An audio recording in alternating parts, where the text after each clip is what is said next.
distinguished colleagues. Let me also commend the mover of the bill. Mr. President, if you remember, in the 8th Senate, we tried vigorously to ensure that this bill was assented to, but it wasn't. And it's coming back again. So this time around, I believe we must do a lot of work to ensure that it passes. Mr. President, it is important to note that casualization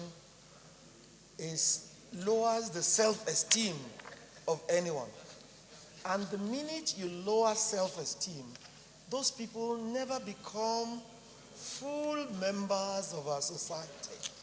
And there is no doubt that we need to legislate to ensure that there is a balance. Mr. President, I have a personal experience. I have a son that came back from England after his master's. I wasn't able to get him a job, so he went on the internet and got a job. And he told me, I just got a job. I was elated that he was able to get himself something to do.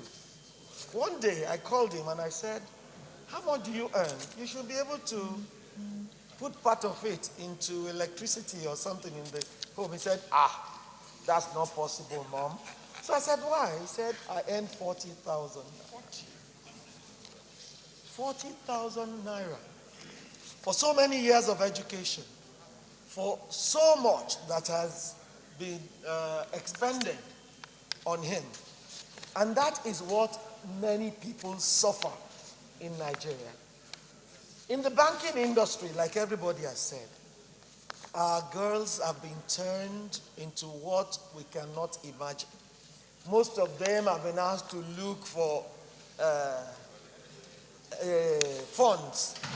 And when they come to us, I always tell them, I do not even have the funds to eat.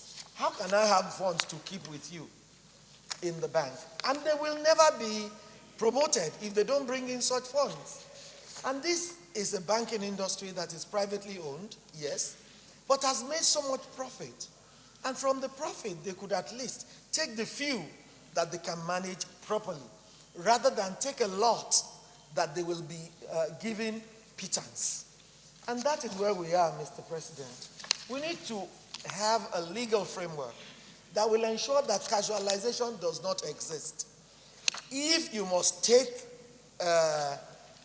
workers, take the number you can on proper emolument. But Mr. President, all this boils down to one thing. Government has not done its part well. Nobody can come out of the university and boast that in 6 months or 1 year, they will be able to get jobs. And that is where we are. Creation of jobs is most essential. If we had jobs in quantum, nobody will be doing this to our children, to our graduates, everywhere.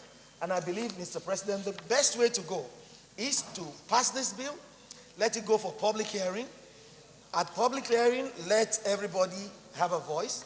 And then we tell government, the time to create jobs is now. And that must be the reason for why this bill will pass. Thank you very much, Mr.